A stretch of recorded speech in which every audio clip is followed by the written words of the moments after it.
let's talk about tech. Let's talk about tech versus the entertainment industry. Let's talk about tech versus, and more specifically, let's talk about success of video games in comparison to movies. The movie industry was booming and it still is, but a lot of people say it was even more lucrative in the 90s. The movie star was healthy and thriving in the 90s. Musicians like Mariah Carey, check out her net worth, was thriving in the 90s. But now they say the rock stars of today are the tech giants or the tech people. Yeah. But I want to talk about that topic. But before we get to that, I want to just talk about what also falls underneath tech in my eyes is video game companies. Where would you compare that to major studios? How lucrative is that in comparison to, movies recently? In the 90s, I feel like they were more neck and neck because a lot of these big studios were also coming out with making DVDs. You know what I mean? Before streaming was even a thing, they were coming out with DVDs so people could still buy DVDs for like $20 and whatnot. But these video games, man, think about it. When take Mario, right? Mario's one of the most, I think it is the most popular video game of all time.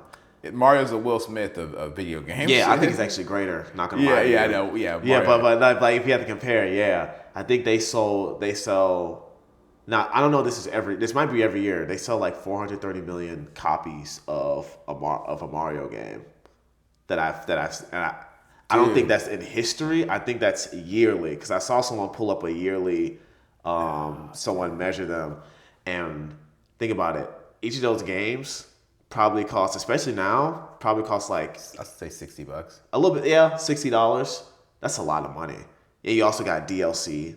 You also have character skins, add-ons. Yeah. What yada yada yada. These video game companies are making bank because not only are they coming out with the initial game, right, that isn't even completed because guess what? They got DLC. They got 5 DLCs. Right. They got all these character skins, and it's just and all that costs money.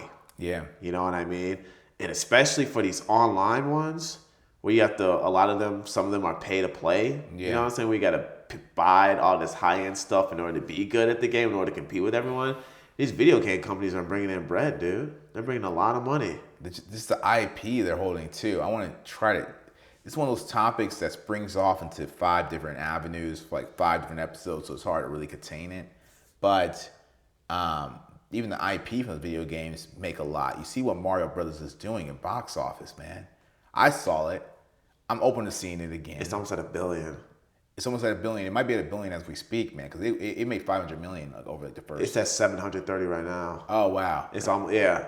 The last time I looked, it was at 730. Yeah. Well, I'm probably gonna see it again. But that movie, I could tell you that place was full. They said that with Endgame, the first weekend numbers were crazy, as we know they were. The second weekend actually depleted a bit, right? Yeah. But with Mario, they said that the first weekend and the second week were almost identical with how packed it was. And that's uncommon. Its retention was way longer. That's crazy. And here's another thing. People are wondering, oh, what's after superhero movies? I don't know if you felt this way, but in middle school, I felt like it was all about vampires, werewolves, all this stuff. Then once we transitioned into high school, the first Iron Man movie came out in 2008. Also, the Dark Knight movie came out that same year too. Yeah. Now we just had a 10, 12, 13-year run of superhero movies. Now, what's next? Video game movies. Oh, easily. And yeah. I think everyone has a kind of underlining feeling with this. Like, this is not the first conversation I had that we all feel that video games are next wave. Yeah. Look at the Sonic movies, man. They do. They're not box office what Mario is, but those Sonic movies, for one, they're actually good movies. Dude. Not gonna lie to you. I don't know if you've seen them. Oh yeah, I saw one on Valentine's Day, like the very first one. We had a group of friends that all went. Yeah. It was sick. It was dope. It was like one of the best times we had. And then we went out to go see the second one, I think on Valentine's Day again. I don't know why they released it that day, because you don't expect anyone to go to see a Sonic movie on Valentine's Day. But that thing was packed out, man. Yeah, dude. Sonic was, I played Sonic as a kid. I don't know, did you play Sonic? Oh, yeah. Absolutely. Sonic, Mario. So, yeah, it's been slowly transitioning into video games, and this Mario movie just like blew it out of the water, dude. I'm not surprised as far as box office. And apparently the movie doesn't have a story. No. Like I think Jack Black is Bowser, and that people are you know that song he sings. Peaches. People are campaigning for that to win an Oscar for best original song. Oh, it was sick, dude. Oh Like when I heard Bowser singing, I was like, dude, who is this guy? I can't believe I didn't realize it was Jack Black to the end. I'm like, of course he's the only one who can do this. That's what happens when you're just so seasoned in different ways. But yeah, he bodied that. I was just like, damn, this Bowser's actually hitting these notes, man. Right, he's actually kind of like, who is this? Like, he's all like, he's crooning and he's like all sad and stuff. And he's like singing to, and it's hilarious that they did the movie, man. If you get a chance to see it, or when you get a chance to see it, they did something that we all kind of suspected. They made Bowser like have this long like attraction to Peach, this long love of Peach. And it never mentioned that in the video game, obviously. He wants to marry Peach in the video games. He wants to marry her in the video But I don't think they go into depth of his attractiveness and, like, to her. Oh, okay. Yeah. But he does want to marry her in the games. I did not know that. I didn't know he had any relation to her in the game. I knew all I knew he was just trying to wreak havoc. He wanted to kidnap her. Yeah, I knew he was always about kidnapping her, but I never knew he wanted to marry her. I didn't know what was going on there. I don't know if the people who work on Nintendo, in Japan knew what's going on there as well. That's headquarters for Nintendo, right? Yeah, in Japan.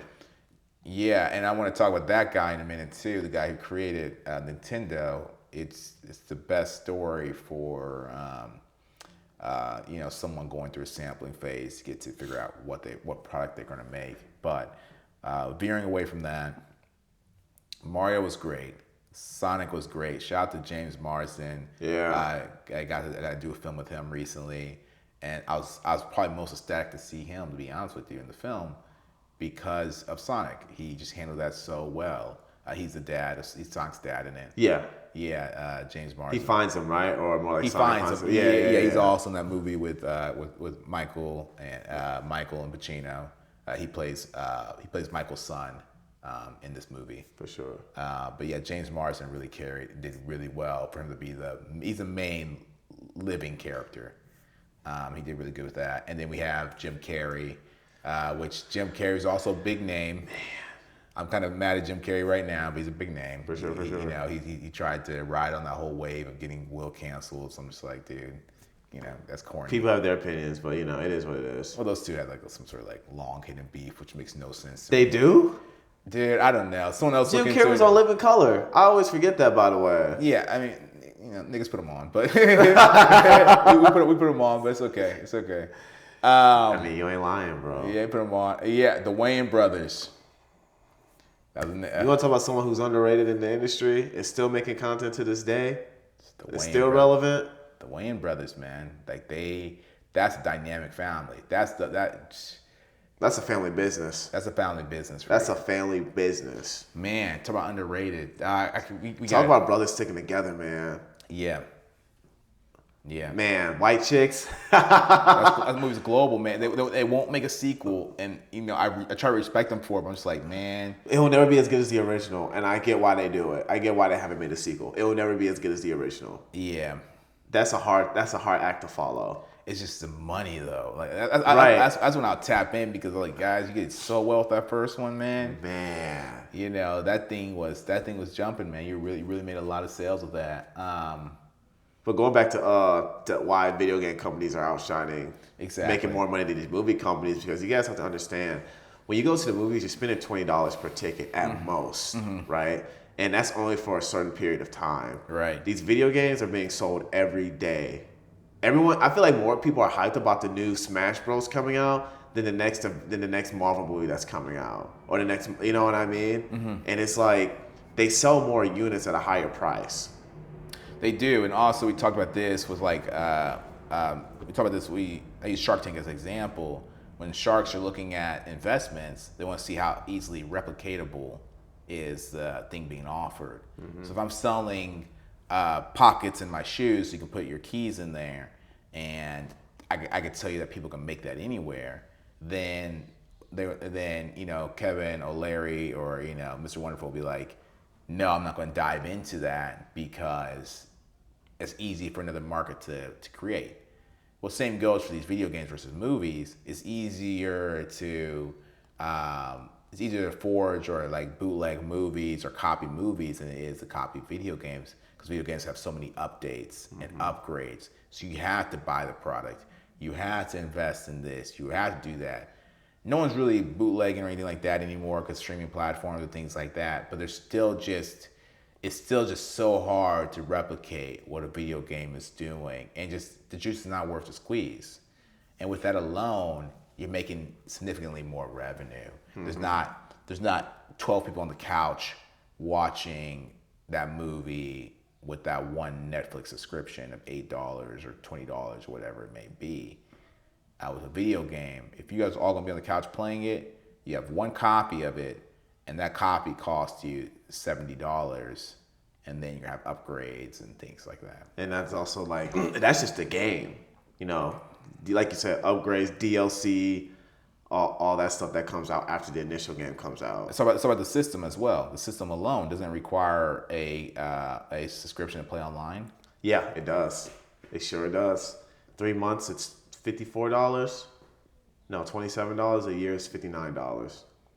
I can only speak for PlayStation. Shout out to PlayStation, best system. But I can't really speak for Nintendo's the cheapest. Nintendo's like $20 a year, but their online system's not very good.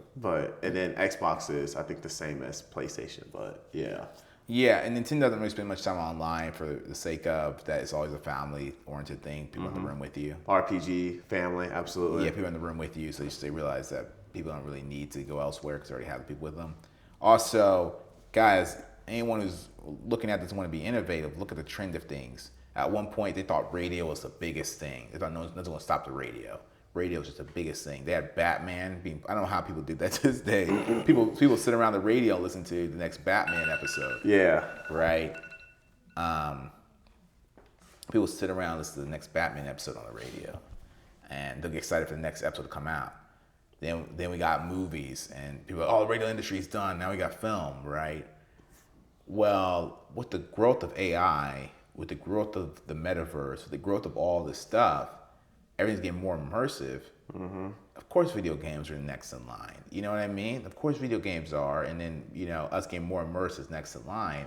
And like we'll get to the point where we're where we're going to get even more and more immersed each day. And by the way, we're only talking about PlayStation, Xbox, and Nintendo when it comes to video games. PC games are on a whole different level. That's what I've heard. In terms of the amount of money that you spend. I've heard. And the type of things that they offer in the PC realm that's not offered in the PlayStation. Like, so we're only talking about that realm. We haven't even touched PC yet. There's a reason why these video game companies make a lot of money. And, I know a really good comic book lawyer, entertainment lawyer. He works more in the comic book realm.